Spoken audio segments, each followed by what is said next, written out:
You are now in the deep end of horror. And I will see the life run out of you. Hello, my children of the popcorn. Well, let's continue. Not feeling too well today, but we can make this work. Vinegar Syndrome has a VSA line, which is basically one of their offshoots. And I think for direct-to-video productions, they do explain it on their website. And they're all small run, smaller than their normal run, and they're one run only. I have Edgar Allan Poe's The House of Usher, which, by the way, is terrible. It is not a good film by any means. However, you do get to see in the last half of the film Oliver Reed and Donald Pleasance trying to out-crazy each other. And that's worth the price of admission alone. All of the VSA come in these chipboard boxes meant to resemble in some fashion the VHS boxes. So they're all bottom loading. I also have Necromancer. They're reversible sleeves, but you can get the gist of the reversible sleeve because the box is the same thing. So you can see this will be the reversible slip on that side. Necromancer, normally I don't pick up. I was intrigued by this. Oh, I forgot to show off the... Yeah, this one, the name is just embossed.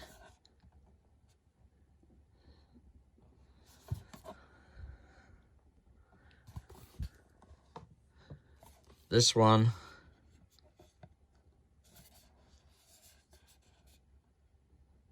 okay, you can see that the pendant and Necromancer are shiny, and her eyes are shiny green.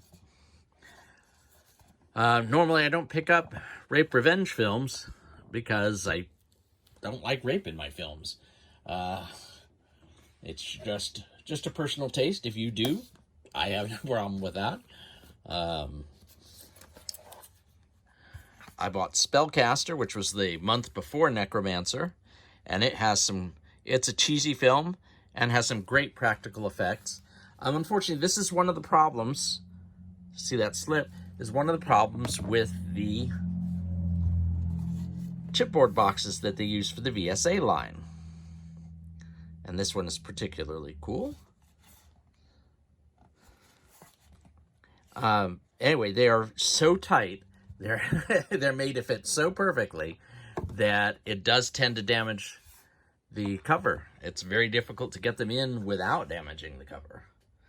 And then Evil Town, the place where terror dwells.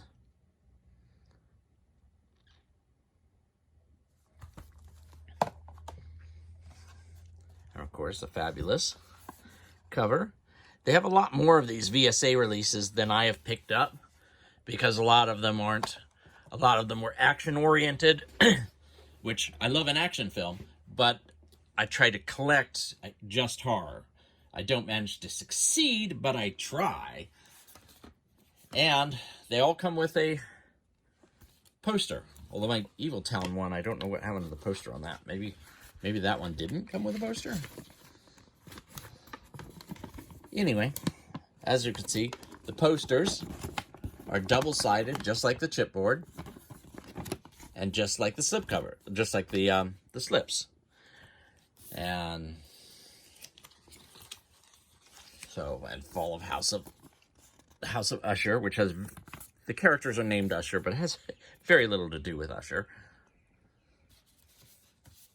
And then Necromancer, which I don't see opening these all up and showing them on camera because you've actually seen all there is to see because it's the same as the chipboard covers.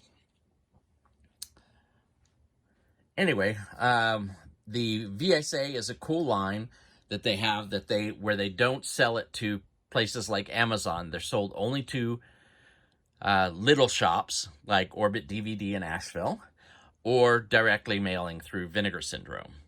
And I love my Orbit DVD, but I usually go ahead and just add it to my monthly Vinegar Syndrome subscription. And Vinegar Syndrome subscribers get 50% off the MSRP, which gives you, it doesn't give you 50% off the price they're selling it for, but it does give you a nice incentive to pick it up. And they charge you no extra shipping because you just simply click the box that says ship with my next subscription box. Now, here's the collar, starring Malcolm McDowell and Madeline Smith, with the alternate artwork.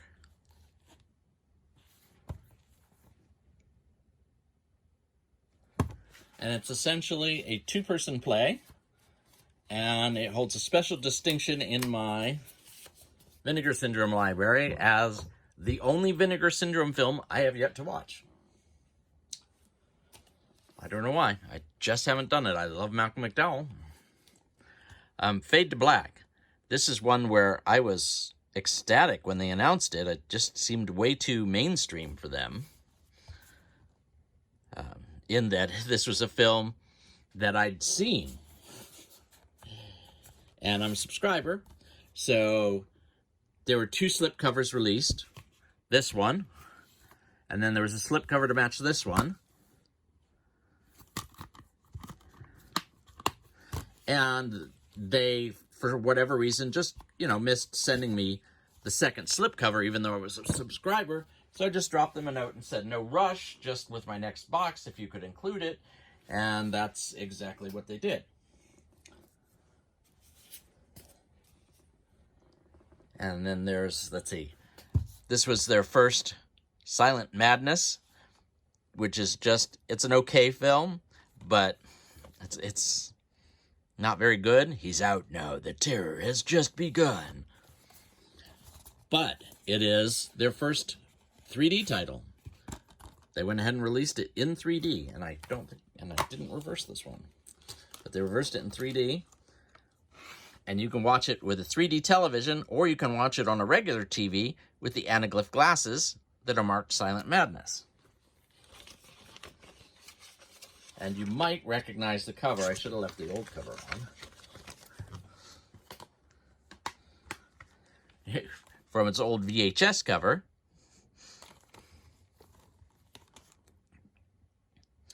Anyway, it was fun watching it as a 3D oddity, but it's not a very good film. I do applaud Vinegar Syndrome for having put it out and for having included the 3D glasses. By the way, for the true collector, and I did not get one of these, and I probably kicked myself for it, but when they released their first 3D film, they released a Viewmaster, a custom-made Viewmaster for Silent Madness that they sold on the website, and I thought that was a hilarious tchotchke. I have not bought many of their tchotchkes, but I did buy this one for Uninvited, because I think Uninvited is hilarious. And it's basically a novelty slipcover, but comes with a pin. Cats have 9 lives. You only have 1.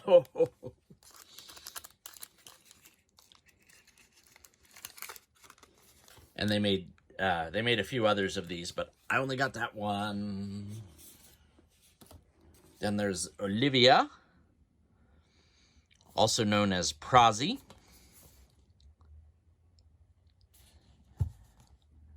And the sunglasses, obviously sunglasses, and the lipstick are very cool on the embossed cover.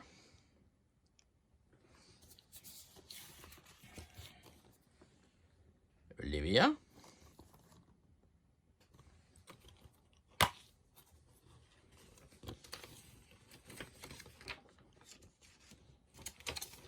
And flip this one around. And Vinegar Syndrome has a lot of titles which are sexploitation, and they veer into horror. And of course, I like horror. Sexploitation, it's interesting. I certainly like I certainly like my 70s, 80s, and 90s nudity in films.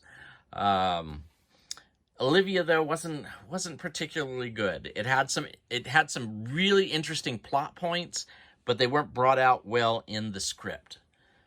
And there's Play Dead.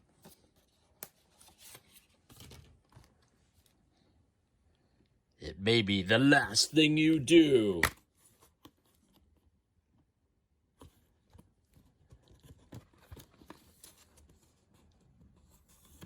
She screamed for the devil, and he sent her Satan's dog.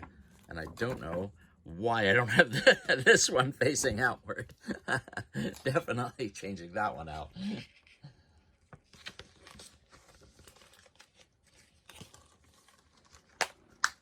There we go. Satan's dog. As opposed to Zoltan, Hound of Dracula.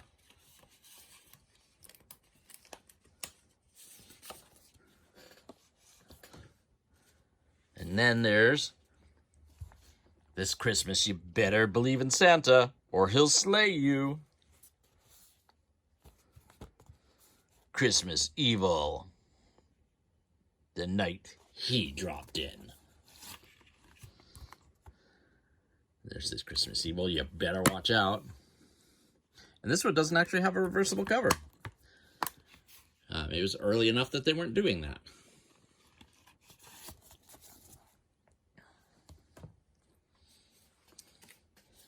And Blood Games, which is not horror, but it's that female empowerment subgenre where basically a bunch of women get abused and then they gang together and get their own. And it's pretty amusing. Baseball is a large feature on it.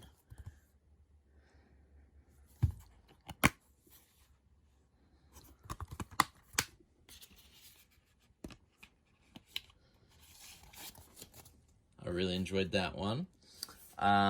Beyond Evil, which, you should get just for the slipcover, although the slipcover's sold out now. But look at those green beams of evil that actually wrap around the box.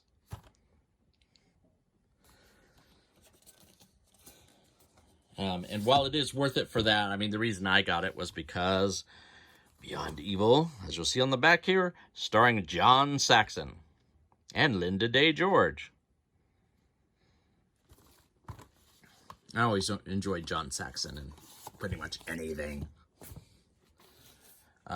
Deadly Games, this is before their VSU collection and was part of the regular subscription. It is a 4K of a movie that is, people have called it the French Home Alone, but it predates Home Alone.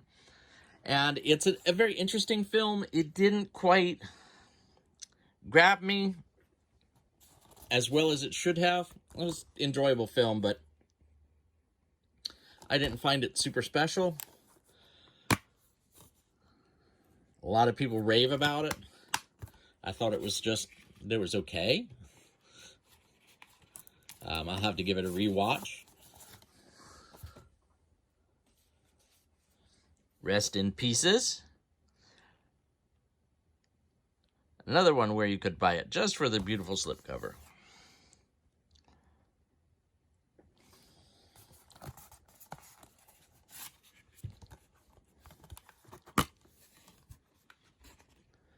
And that's one where the slipcover has both sides of the reversible slip. It was okay. It was an enjoyable watch, but it wasn't anything special. The Immortalizer, of course, obviously patterned off of Reanimator. And you've got your glowing green serum.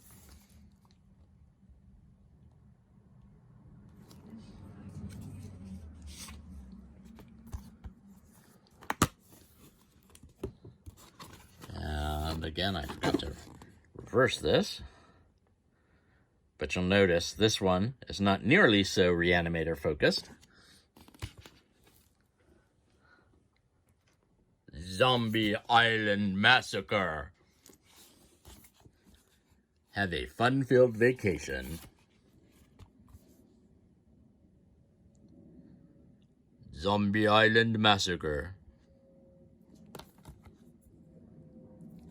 Very silly film, but it was fun.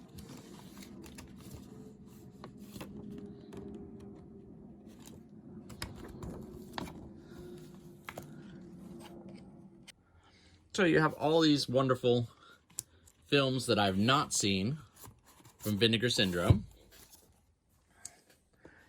and that I now get to watch. But then you do get ones that you've seen before. Dominique was a cable mainstay, I want to say on HBO, or I think maybe OnStar before. Not OnStar, that's the car one. But there's one that predated HBO that wasn't a part of a cable package. You had to get it by itself, and they beamed it to you. And for the life of me, I can't remember it, but it was something like OnStar. And Dominique was part of its package, and so I saw Dominique a ton of times, because back then they didn't have a huge library. They would pay to get certain films, and then they would play them over and over and over again, but they would be uncut, which is awesome. So Dominique was an old favorite.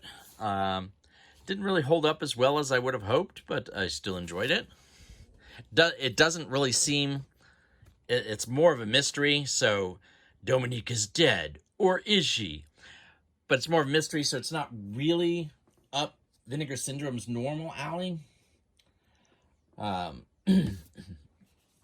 There's Secta Siniestra. Something I've really loved is that after taking a deep dive, or maybe a shallow dive, into Italian horror, thanks to a whole bunch of different boutique labels, Vinegar Syndrome has provided a lot of Mexican horror and Spanish horror. And I hadn't done much Mexican horror, and I only started Spanish horror with the Paul Nashis and the Armando de Osorios. But Secta Siniestra is pretty fun. Berserker, with great embossing comes great responsibility. Berserker is not very good, but it is it is a Viking-themed slasher, so it has that going for it.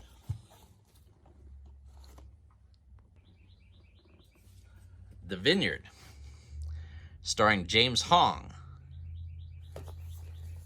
and a mostly Asian cast.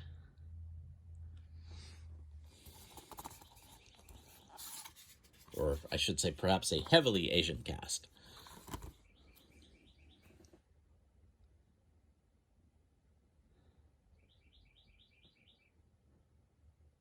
And this, I think it's the heavily Asian cast that kept it from becoming more popular. But this one is actually a wild ride. This is a really good film that they got.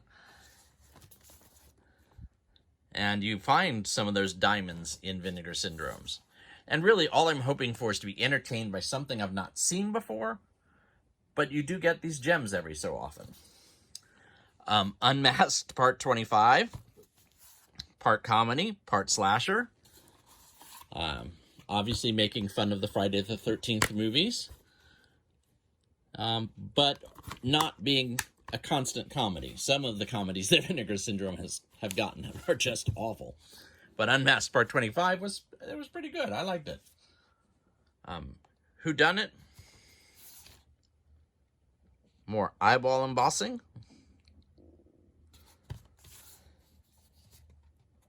Seven people are dead, and you're next. Also known as Island of Blood.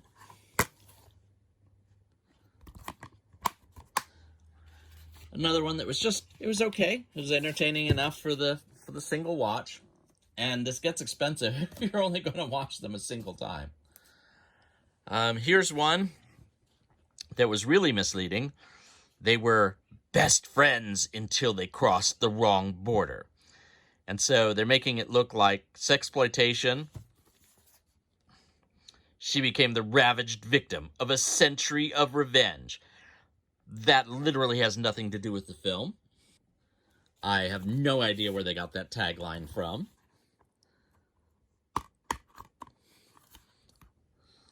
But that's not really what happened. happens in the film. Spoiler alert, or non-spoiler alert. And this ends up being just a drama. It's not even really exploitation. It's a fairly interesting drama, but it's nothing I'd revisit. So I don't really recommend it. David Niven in Old Dracula. I really like David Niven. And Teresa Graves is also in this one. But it's a comedy, and it's not very funny. It's a very tired comedy. Old Dracula is tired. And the ending... Sorry about the earthquake there. The ending is, of course, problematic. I won't say awful, but because it certainly has an interesting point of view. But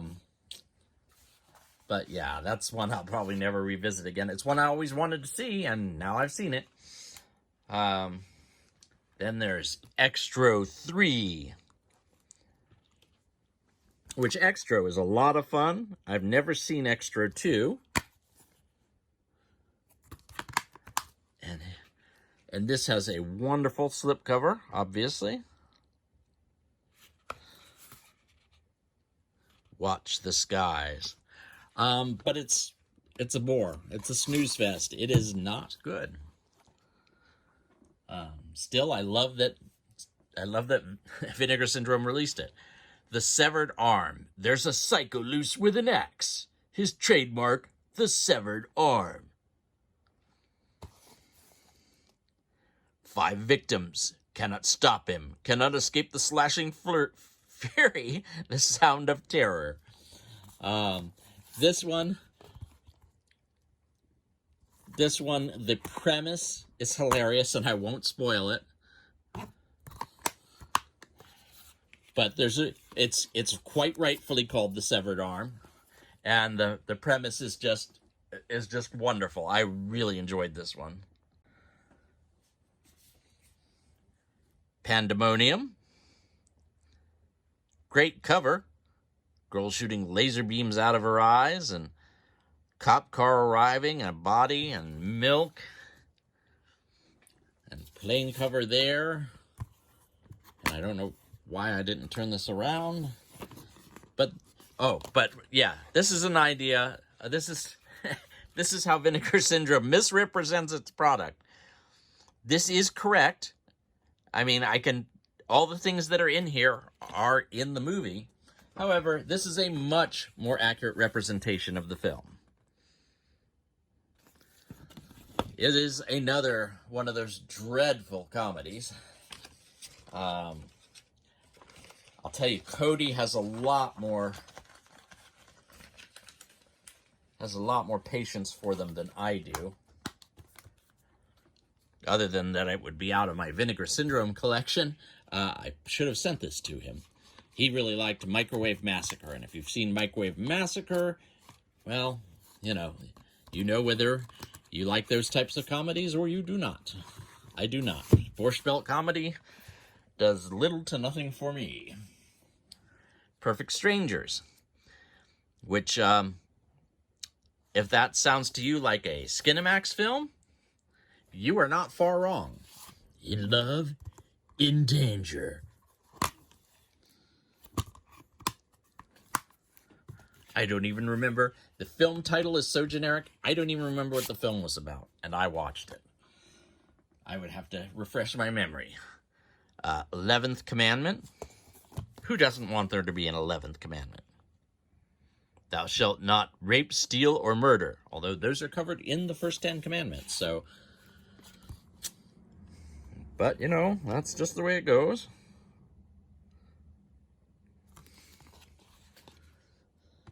Another film that I remember enjoying, but I don't remember that much about it, so it obviously wasn't very good. The most recent month's acquisitions: Rush Week, which is a slasher that takes place, as you might guess, during Rush Week. It has to do with sororities, but does not have nearly as much fun. Go watch House on Sorority Row for the 30th time instead. Rush Week is entertaining, as is Last Gasp. Last Gasp is more entertaining and stars Robert Patrick and Joanna Pacula. And I like the plot behind this, which again I will not give away. Pray you never hear it.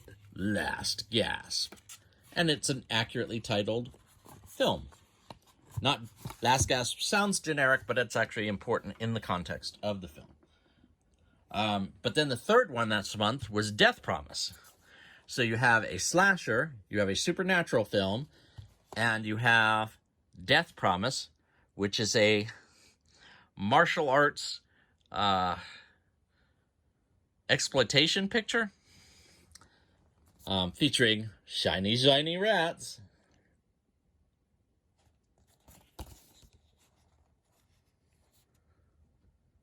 Filthy rich landlords get away with murder. It's time they pay for it. So this was the one that was least likely up my alley, because it is not horror, in spite of the prominent rats on the cover. This Death Promise was hilarious. I could have watched it just for the fashion choices in the film alone. I think I'll even do a video just on the fashions in Death Promise.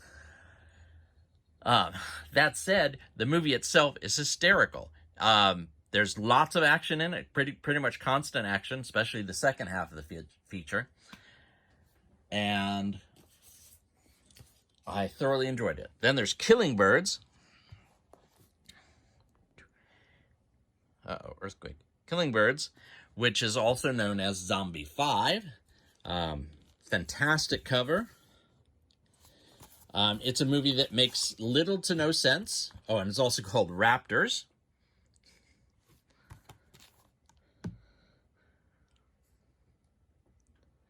Yeah, it's called Zombie 5, and it stars Robert Vaughn and makes little to no sense, but that doesn't keep it from being enjoyable. It is one of those Italian films. Doesn't apparently have to make sense. Then there's an action-packed adventure. Action, get it? Memorial Valley Massacre. I've seen a lot of people not like this one. I laughed and laughed and laughed. Which I know, slasher. I don't know. Do you ever get scared by a slasher? They're just supposed to be entertaining. And Memorial Valley Massacre, also known as Memorial Day, that one, that is very entertaining. It is the only film I know of where a fully armed posse is on the run from a kid with a stick. My only AGFA one. AGFA partners with Vinegar Syndrome, and I have the AGFA Horror Trailer Show, which the cover's just okay. I mean, it's representative of what it is. It has a short called Say Goodbye to Your Brain, which is fantastic. It has a bonus movie, the AGFA Horror Trailer Show Video Rage, which is about, well, here you go, full-length mixtape celebrating the wildest shot-on-video and direct-to-video trailers. And I did not like that one. Turns out I don't like shot-on-video at all. However, the main feature and the short on this are awesome. They're well edited. They're not comprehensive. It's chosen by theme, and it's very entertaining. Well, we're getting crowded around the camera now. Hopefully I'm getting to the end of my Vinegar Syndrome, at least till next month, or this month, I should say, arrives. And we have a film by Umberto Lenzi, Hitcher in the Dark. which, of course, is made to capitalize on the hitcher. And yet it's not the hitcher that's the problem. It's the person picking people up. So really terrible, terrible name for the film. Just trying to tie it into the hitcher. And it's actually not a good film. It's so boring for a film about a menace prowling the highways and killing people. It's boring. It is so dull. But I applaud Vinegar Syndrome and the job they did on it. The Fear. This one was a huge VHS staple. I'm sure you remember that guy staring at you from the video walls. And this one's actually pretty entertaining. Mostly because of the character of the wooden dummy. Keep knocking the camera stand. So yeah, I really enjoyed The Fear. It was a lot of fun. It takes the taste of Hitcher in the Dark out of my mouth. Then there was Dark Tower, which, first off, set in a high-rise, great place for a horror movie, starring Jenny Agutter, who I absolutely adore, and Michael Moriarty, who I really enjoy. Dark Tower, it reaches heaven and touches hell. And then they did some embossing on the picture on this. But in spite of that cast, the ending of the Dark Tower is very good, if you get that far. It's actually it's a fairly dull film. It's not a good film. Great slipcover, great restoration job, great actors in it. Not a great film. Then there must be Satan's Blood, a film by Carlos Puerto.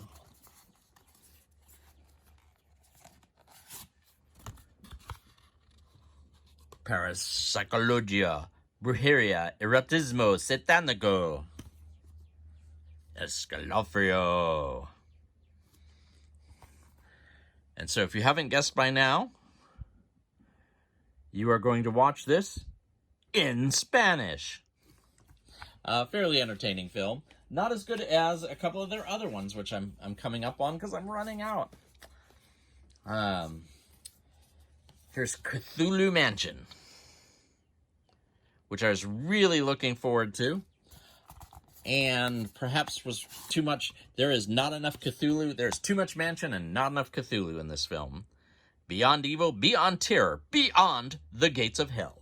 Cthulhu Mansion. Directed by Juan Piquer Simon, and if you recognize the name, that's because he did Pieces and Slugs, two fantastic films. Cthulhu Mansion is entertaining. It's a decent watch, but it's not super memorable. There was a lot more they could have done with it and didn't. Then came the ones from last year I most enjoyed. Not actually Don't Panic. And by the way, this kid wears these PJs, and the one in front of the Ouija board. And Vinegar Syndrome released those PJs. I can't believe I didn't buy them. But it's directed by Ruben Galindo Jr. And it says, a bonkers tribute to A Nightmare on Elm Street. And it's okay. It's entertaining. There's nothing wrong with it. I enjoyed the film. However, it was the third one Vinegar Syndrome released from Ruben Galindo Jr. last year. And the first two were the two best Vinegar Syndrome releases that I own. And I love that they went with a similar artist. Cementerio del Terror.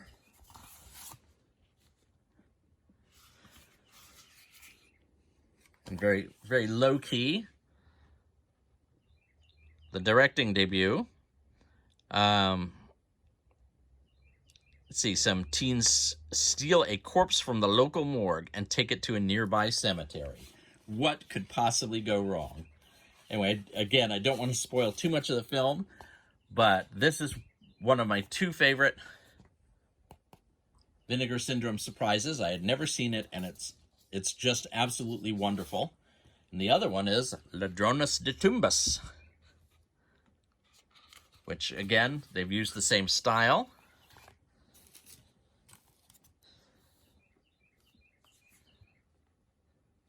Grave robbers. And was left to rot with an axe forever embedded in his chest. Now a group of teenage treasure-seeking grave robbers. So you know, again, that can't possibly go wrong. Anyway, that's about it. I've laid all this on my Vinegar Syndrome t-shirt, and I have I did splurge on a Fade to Black t-shirt that they offered when they were releasing it. And somewhere around here, I have a Vinegar Syndrome hat, but I wasn't able to find it for the video. Anyway, that's all. I hope I haven't bored you too much. Click like, subscribe, or even comment below, because I want to hear what you think. No fair.